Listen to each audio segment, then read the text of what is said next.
There's a lot going on out there in the market right now. Tell them a little bit about yourself again and what you do. Oh, sure. So Denali Real Estate is a Arizona-based real estate brokerage. It was specifically created to do a couple things. One, before I moved to Arizona, I had come here to try and buy properties, and I had a tough time doing it because I couldn't find somebody that would help me the way that I thought somebody should. And I had owned properties elsewhere. So when I moved here and started this business, it was really based around those things that I felt I didn't have when I was trying. So it's sort of three specific things. So the first thing was when I wanted to purchase property, I needed help with somebody who knew the areas, knew about properties, what they'd rent for, the sort of how things were moving in those areas versus others. And I couldn't find anybody that would help me in that way. What I could find, and I think most people would easily find, is somebody who can just do the transaction, a realtor. They'll fill out the contract for you and have a good day. And then the last thing was somebody who could manage the property for me. So we do all of those three things. We help people with analytics on properties they might want to buy. We can obviously do the transactional part, buy, sell. And then we have a property management division as well that manages properties for those investors. So that's how we're structured. And we have owners that will pick and choose from all of those different things. Say, hey, I just need help with this, but not this, or I need help with everything. So the whole idea is that they can use what they need and not what they don't. Now, you do consultations then with everybody. Of course. You have to do that. And your phone number is 480-626-4062. It's Denali, Arizona.com. Then let's talk a little bit about this. Why should someone purchase real estate? I mean, I kind of know, but tell everybody what you think. Well, there's the obvious. Yeah, right. Because you want a house. You know, surprisingly, there's more people are saying now they want to buy a house that were renters, not because of the American dream or, all that blah, blah. It's that they're sick because there's a lot of investors that are selling their homes and they're getting kicked out. So their lease comes up. The owner says, hey, you know what? I'm not going to own this anymore, so I have to sell it. So you guys, sorry, you've been great, I love you, but I need to sell this.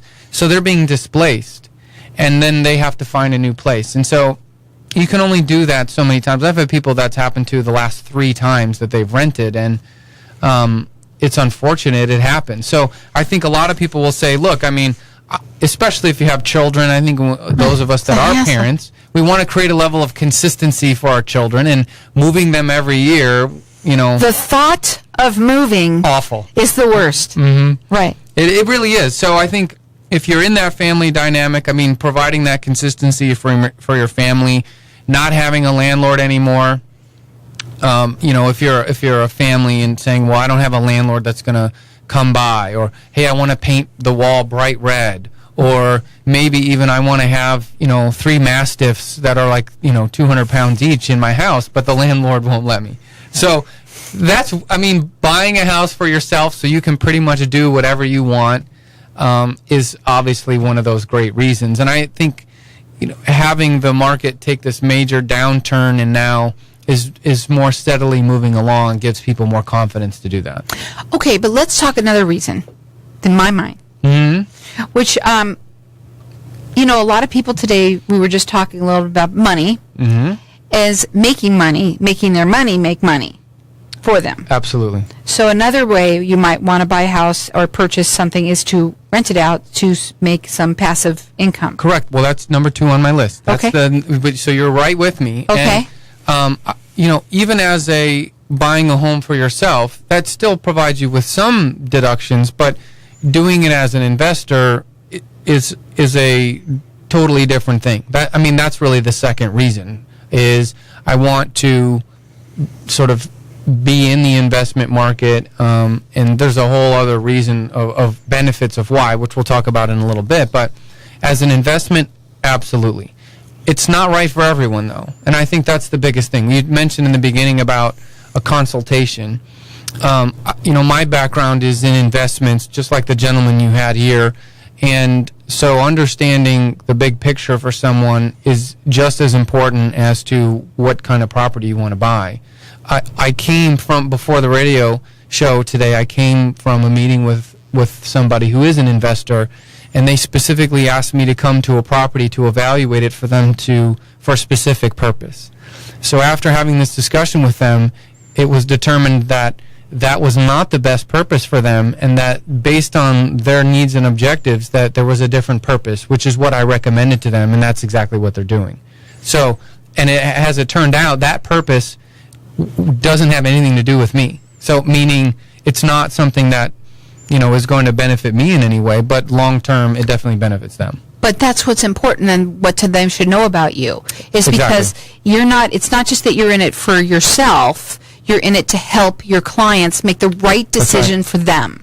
And a trust is a really big thing, and having people trust that you can sit and give them good information that's going to be right for them and not self-serving is a big deal. Just It's like huge. the gentleman that was here before. Right, it is huge, and it's a wonderful thing that you do that. Yep. He will do a free consultation with you, and everybody's situation is different, and not that you have what you want to do, what your goals are. Everybody's goals are different. Totally. Forget about what your needs are. It's just their goals and what you want to do for yourself in the future. And I implore everybody to think about these things, whether it is to purchase a house so that you have something that's more long lasting for you to have and as a great write-off, but also as investing, because we got to start taking control of our own finances ourselves and our own portfolios per se. You're right, and it's not easy. It's not.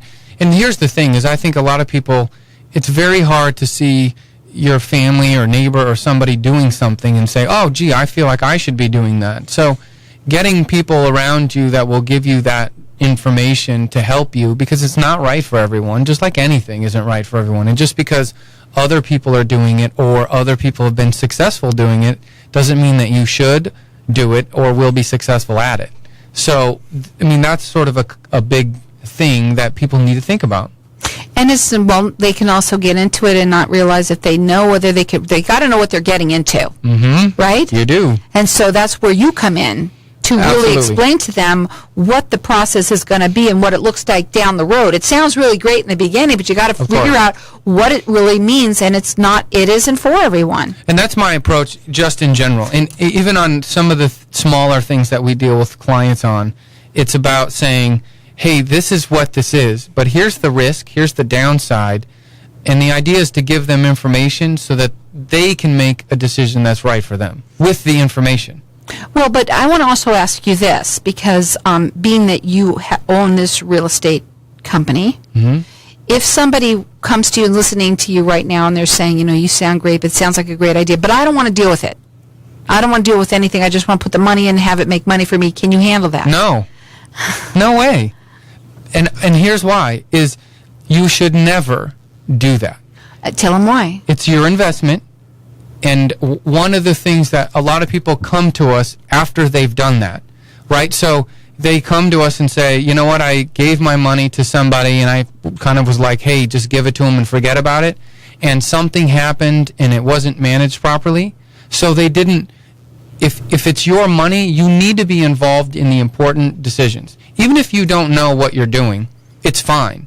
But anybody who's good at what they do will be able to walk you through it to explain the benefits, the risks, so that you can make the decision that you believe is right for you. He does free consultations with everyone, and you should talk to him. The phone number is 480-626-4062. We're going to go to a break, and when we come back, I want to talk further about why real estate is so great to invest in. Also, the differences between commercial and real estate and all that. Residential, I should say. And the website for him is Denali. Arizona.com. How'd you come up with Denali? I always wanted to ask you that. I'm a national park guy, and it's one of my favorites, so that's how. It's Denali, Arizona.com, and the number is 480-626-4062. I'm sorry, 4062. Welcome back. We're talking to Michael Van Vleck, and he is the owner of Denali Real Estate. And we've been talking a little bit about real estate and investing in it, and how important that is. I want you to talk a little bit about the difference between, let's say, getting involved with commercial real estate and residential. Sure. Well, there's a big difference. People a lot of times will think, what is residential? How are they classified? And residential really is, I think the easiest way to think about it is anything that's 4 units or less would be residential. Anything more than that is commercial. And I would classify it that way specifically because of the lending criteria, right? So if you're trying to buy a residential property, which is a 4-family or less, you can do so in a couple of different ways. If you're doing it on the commercial side, the financing is different. Typically, your down payments are larger, and they may not give you, like you would buy a single-family home to rent it out. You can get a 30-year fixed mortgage easily. You may not get a 30-year fixed rate, which is uncommon on a commercial property. And commercial can be office space, a warehouse. It could be a large residential complex. It could be an industrial. So there's a lot of different classifications of, you see those little retail strip shops.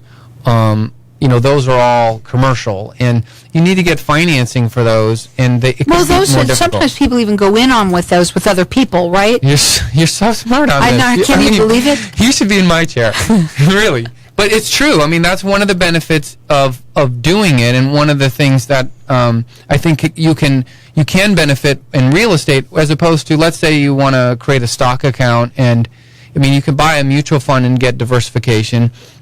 You can, which the very first property that I ever bought was a multifamily in Southern California, and I still own it, but I have a partner. And I didn't necessarily, both of us were kind of newbies. We didn't know what we were doing, and so he's somebody that I really trusted, and we would be able to share knowledge. We'd be able to go out, learn, come back, and share. You brought up a good point, because in obviously commercial, it's a little bit more cut and dry in terms of going in with somebody, But when you're buying a home, a residential home rather than a commercial property, I was going to ask you what you thought about going in with somebody to do that, and you just said you did. So it is a good idea.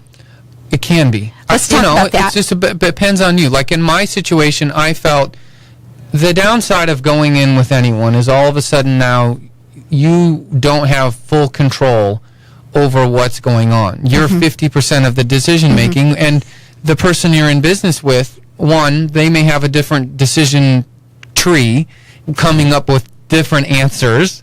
Yeah. That's number one. Number two, now you're dealing with twice as many life circumstances. So, for example, let's say your partner gets married, then gets divorced. What happens? Your partner passes away. Your partner has kids, they need to go to college, and they want to sell.